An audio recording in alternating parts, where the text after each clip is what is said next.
welcome back to another video. As the video says, we'll be going over dividing polynomials without long division. So I recently learned this method and I thought it was pretty cool. And I looked it up on YouTube trying to find it, but I couldn't find anyone actually do a tutorial on it. It was just simply the long division that not only is it, well, long, but it's just a pain and easily can be messed up. But with this method, it's actually a lot easier. It's not as familiar as long division would be if you're trying to learn it, but it's very simple, so we'll be going over it today. Now to do this, we're first going to pretty much separate these portions, and we're going to do this at the plus or minus signs. We see a negative here, a negative here. Now, this is where we're going to separate it. If this was plus, if this was the addition sign, we would do the same exact thing. But just with this example, since they are both subtraction, that's what we'll be using today. Now, as we see, we kind of separated these portions. We have the negative PTR right here separated. Then we have this portion, the middle portion. Then we have the first portion. Now what we're going to do is we're going to pretty much draw a line under all three of them. And what we're going to do is we're going to write this little thing right here, the thing that we're dividing our previous thing. Now, as you guys have probably already noticed with this method, it is a lot of writing, but at the very least you really cannot make a mistake with this method, just simply how simple it is. Now what we're going to do is we're going to simply divide. So we're going to divide this 12 by the 3. Now what does that equal, class? 4. I know, that was the hardest question in the world. Next, we're going to do p minus the p squared. Now, what does that equal? That would equal the p. We're subtracting. 3 minus 2 equals p1. Now, we don't really have to write p1 because you don't have to write a 1 exponent. But, you know.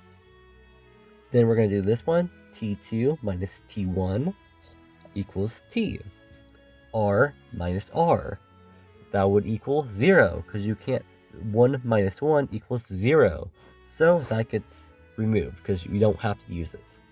Next, we're going to move over to this thing. Negative 21 divided by 3. That equals negative 7. P2 minus P2 crossed off, because we can't use it. 2 minus 2 equals 0.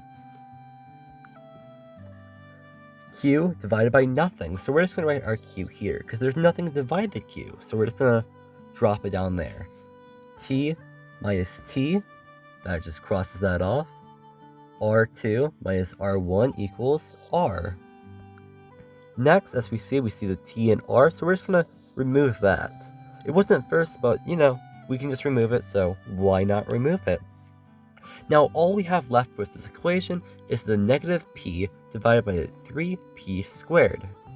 So we'll drop our 3 down here, because the 3 isn't with anything, there's no number here, so we'll just drop down 3.